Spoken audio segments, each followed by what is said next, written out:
welcome to my channel. DM Electrical Tutorial.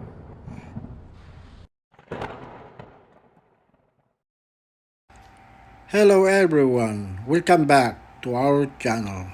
Our topic today is how to make alarm silencing control circuit. So, ngayon, ituturo ko sa inyo paano gumawa ng alarm silencing control circuit. Ang ating gagamitin na component, gagamitin natin na part is kailangan natin ang line 1, line 2 na breaker, ito. And then ito ay normally open, normally close na pwedeng pressure switch, pwedeng limit switch, pwedeng sensor, or ang gagamitin nga dito ay float switch. Gagamitin natin contact dito is normally open. Okay? And ito ang reset button natin. This our reset button is here. Reset button. Ito yung horn. This is a horn, buzzer. This is our amber light. This alarm here. And ito yung ating relay. Ito yung relay here. Ang internal contact ng relay, ito yung internal contact niya na gagamitin natin. Susuplayan natin to lahat ito para gumana to. Okay? Ito, na-wire ko na at napagana ko na, papakita ko sa iyo. Pero ituturo ko sa inyo paano i-connect to. Okay? So, sa ngayon, tingnan nyo muna itong ginawa ko. Alarm siya.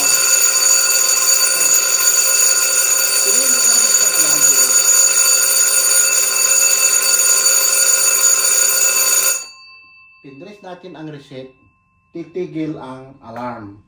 Pero, naka-amber light pa rin. So, ibig sabihin, inaayos pa rin ang makina. Ginagamit ito sa mostly used in water treatment, submersible pump, pwede rin sa baling machine, over trouble. Pag submersible pump naman, ano yun? Yun ay overflow. So, mag-i-energize ang relay. Pwedeng relay or contactor, pero relay, gagamitin natin. And then, pwede rin sa over trouble, pwede rin gamitin ito. Lahat ng machine, very important yan na alaman nyo, pwede yung connection, okay? So, tip ko sa inyo, gagamitin natin ang common at saka normally open, okay? The rest, kukonektan nyo na lahat yan. Pero remember, assignment natin yan lahat. Assignment nyo. Dahil ako ang magtuturo sa inyo para dyan. Para sa mga baguhan, mga professional, alam na nila yan, na marunong na. So, ito, iwaward nyo yan. The next video, ipapakita ko sa inyo paano pag-wiring at pagkatapos gagawa tayo ng schematic diagram dito. Schematic diagram kung ano nagawa natin yung para madali, saka natin i-wire ito. So, magiging next time ang mangyayari, tatanggalin ko lahat ng wire connection dito at tuturo ko sa inyo paano pag mag-wiring one by one. Okay? See you next video. Bye. Ngayon, itutuloy natin connection ng itong ating ginawang project. Lalagyan natin ng terminal number to, saka natin lagyan ng connection. Saka tayo gagawa ng schematic diagram. 1, going to common. 1. Number 2. So, number 2. Alright. Number 2. To ilaw, number 2. Number 2. Ito, number 3. Ito, number 3. Number 3. Ito, number 4. Number 4. Number 4. Number 4. It is number 5.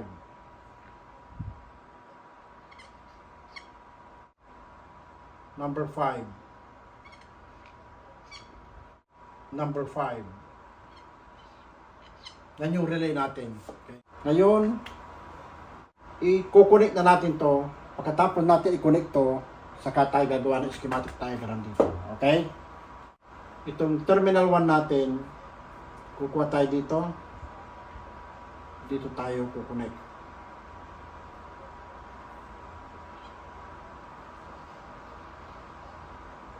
Yan ang 1.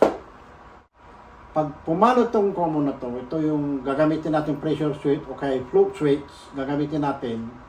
Itong 2, connect natin dito sa 2. Alright? Lahat ng 2. 2.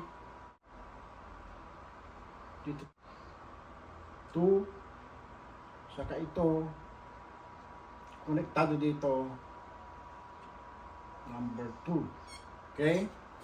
So, all number 2. Dito. Number 2. Lahat ng to, magkakasama yan. Ito yung number 3 natin.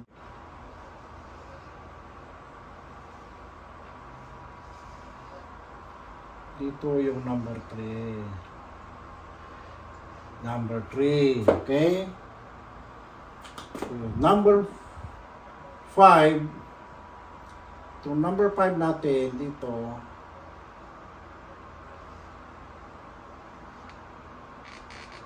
Number 5. Number 5 common. Connect natin ito sa number 5. Neutral natin number 4.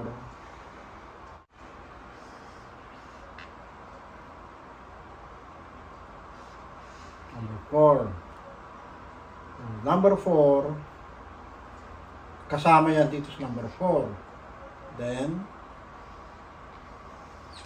number 4.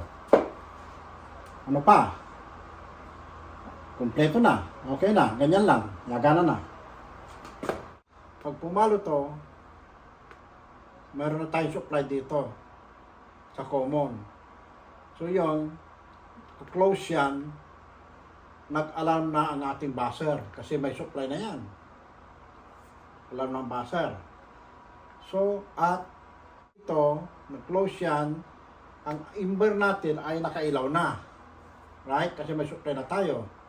Ngayon, pag nireset mo yan, pag nireset natin to, ma-energize tong relay. Pag nireset natin yan, mag-change contact tong relay, magiging open yan.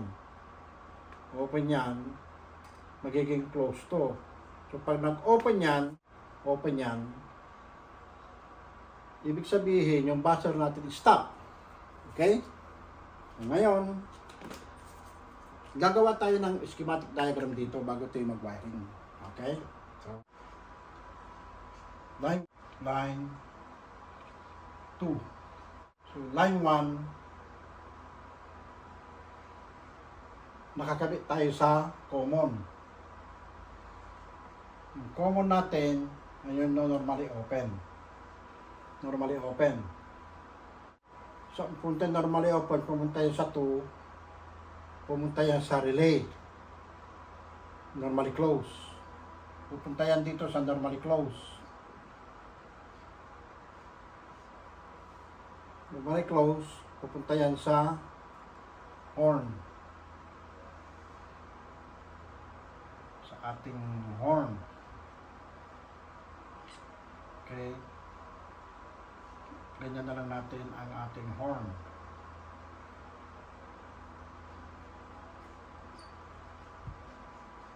Horn. Ang labas ng horn natin, pumunta yan sa 4. Pumunta yan sa line 2. Kasi pag palo yan, horn kaagad. Ngayon, itong 2 na yan, connection na yan, pag palo yan, pumunta yan sa amber light. Dito tayo kukuha. Pupunta yan sa amber light para palaw agad. So, yung 2 na normally open dito, kasama na sila, yung dalawa na yan, papunta yan sa amber light. So, yan, amber light. Okay?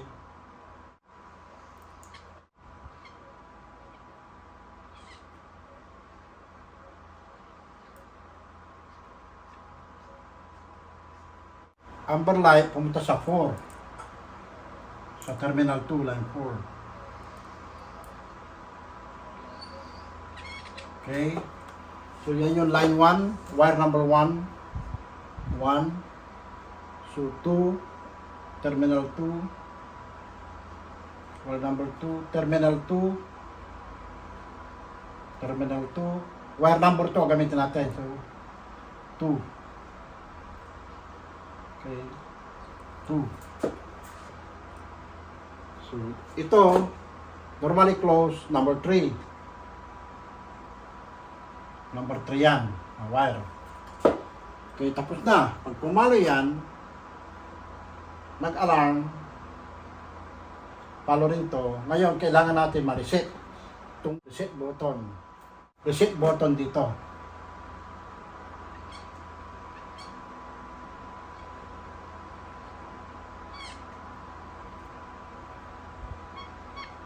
Ito tayo dito, number 2.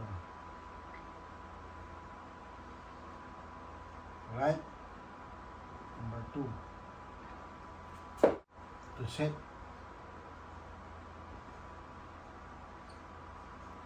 Reset. 5 reset, pumunta sa common. 5. Itong 5, kumuha sa relay. Ito yung relay natin.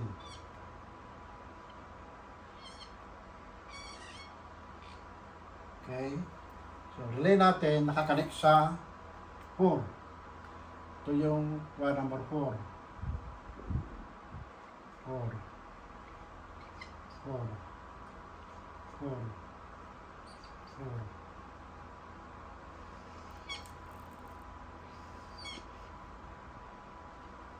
So, number 4 yan. Sabi natin yung neutral natin. Okay? 4. Kailangan natin ang holding contact nito. Ito yung normally open, pinaka-holding contact natin. So, sa 2, kumuha siya sa 2. Okay.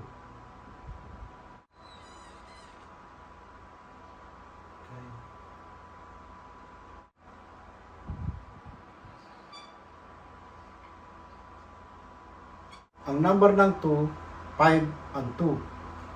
So, 2 yan, 2, 5. 5.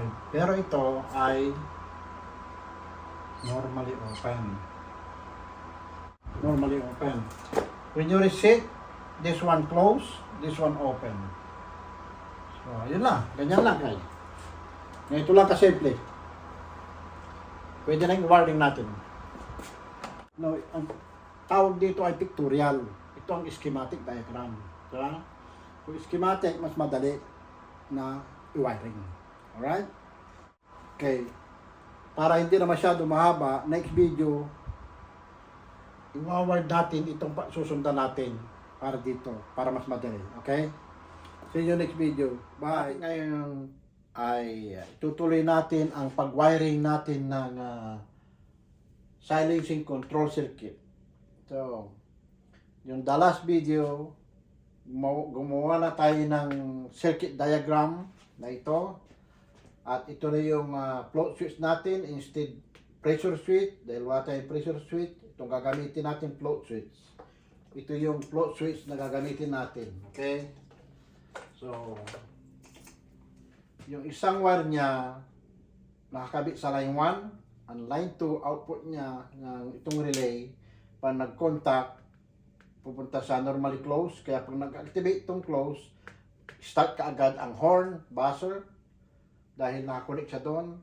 Then, at the same time, yung amber light is flashing. This amber light here is flashing because nakakonect din siya dito sa line 2. And kapag nireset natin yan, itong normally open dito, contact ng relay, itong relay na normally open, change contact to close.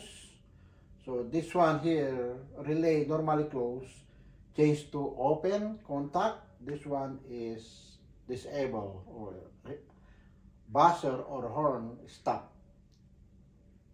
Okay, but this amber light continue still flashing because puno pang tubig, itong float switch is na-activate, continue pa rin ang flashing kahit na-reset na natin yan. Pero pagbaba ng tubig, kakarga ulit ng tubig, ganon, same procedure. Mag-alarm ulit, puno ulit, magkukontak ito, horn or buzzer, start again dahil ito. I-reset natin, ganon din mayayari. So, okay, ito yung ginawa ko na nakaraan, nag-winag ko na. Ako ko i-ward, ipakita sa inyo, ito yung line 1, line 2 natin na breaker. So, naka-turn on na, may power na tayo. Kung napuno na ang tubig, ito ngayon tataas. Pag tumaas yan, ma-activate yung horn, saka at the same time yung amber light. Active amber light. Hininaan ko lang siya kasi nasa loob tayo ng apartment. Baka kaya nila may sunog. So, hininaan ko siya. Ngayon, pag ni-reset natin, press natin yung reset, makataas pa rin siya. I-reset natin, now ito close, naging open. Piniris natin the reset. Wire number here. We will wire now this line 1 and circuit number 2. We're gonna jump here and jump here to push button and to normally open. This terminal 10 for normally open relay and terminal 6, and this terminal number for relay 9 and 0 normally close going to here. We're gonna use wire number 3, number 2. Alright? So, di-disconnect ko muna to wire. After that, pag wiring na, I will take video. Alright? Alright. I have to turn off this one first.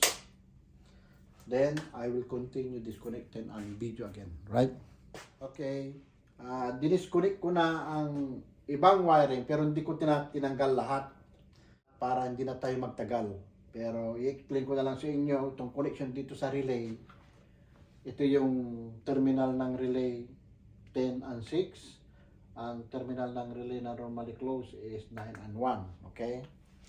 We will start from float switch line 1. So, ito yung float switch natin. Kukunin natin yung isang red wire is, kumbaga red, brown wire is line 1 natin. Connect natin sa line 1. May power siya dyan, pero off siya naman siya dito. Walang power kasi naka-off siya, okay? So, safe tayo. So, yung neutral pala, nandito na yung neutral, hindi ko na tinanggal. Ginamper ko na dito, may supply na tayo sa neutral, sa relay. Ito yung relay, may supply na. Ito, nakakabit na. So, ito yung relay ng amber light natin. Ito siya. Kakabit na rin siya natin dito sa white wire. Okay?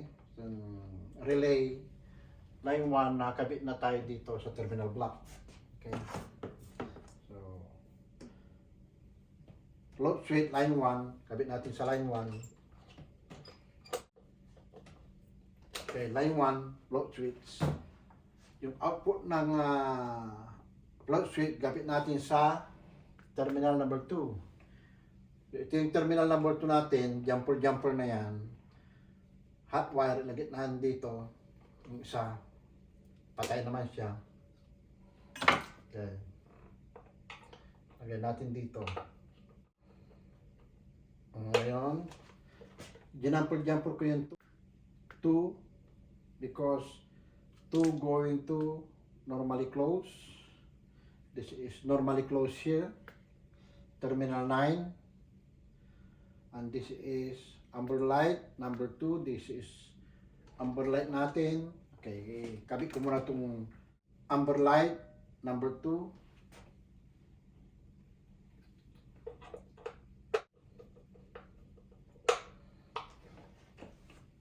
So, amber light number 2, nakakabit na sa terminal number 2 here. The next one is number 2 is relay normally close. This is number terminal 9 here. Terminal 2. So, terminal 2.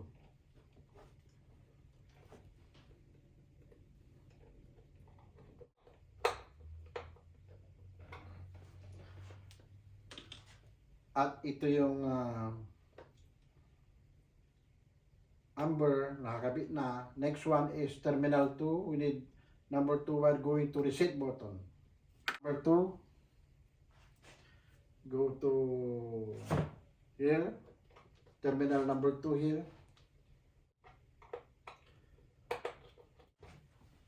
2, going to reset button. This is our reset button, normally open contact. Number 2, 10.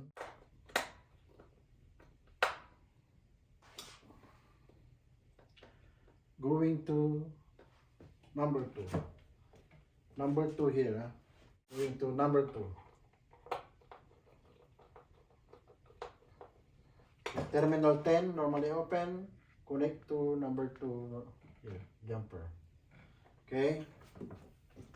And then this one, output of reset button, normally open. We need wire number 5 going to relay and going to normally open here. So this number 5 going to this relay, going to normally open. Yeah.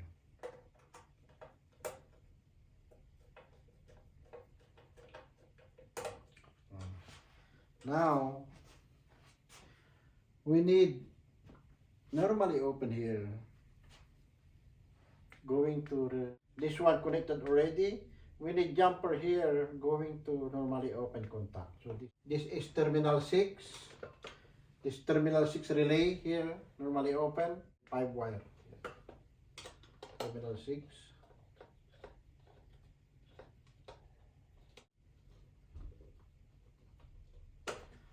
We can connect here or here, but we will connect here. We will connect here or under here. This open, we can connect here or here. This is the one here. Okay, we will connect here.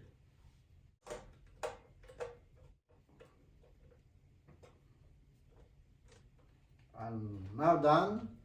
This amber light going to neutral. This amber light is going to neutral. This amber light here. And this horn going to neutral. This horn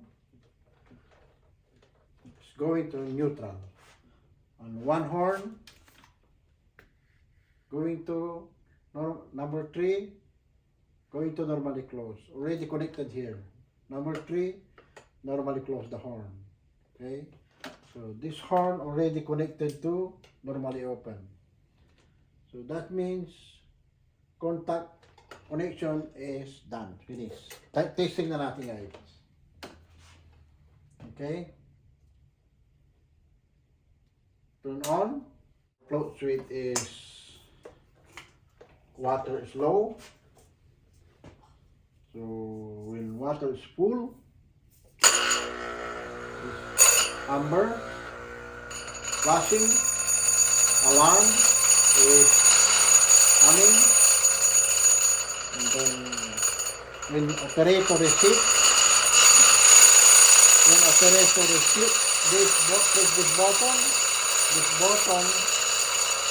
this one normally open will close, this normally close will open, the horn stops. Right? See?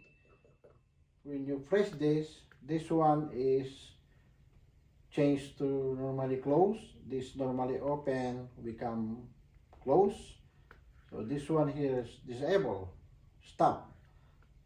Because this is full, this is energized here, contact here, the circuit going to amber still flashing because this water is still full, the float is still contact. When low, then when open this contact, when lower this flow switch, ito natin is disable. Okay? So when disable, all the circuit here is no power because open there. So when water is filling again, the pump filling again the tank and full again, because normally closed, it's on again. So you have to repeat again. Press repeat. Press repeat. When you press reset, this one is open. So horn is stop, and this one here close. That's right. That's only. Okay? That's only, guys. Have a great day. Thank you for watching. See you next video. Right? Okay, bye.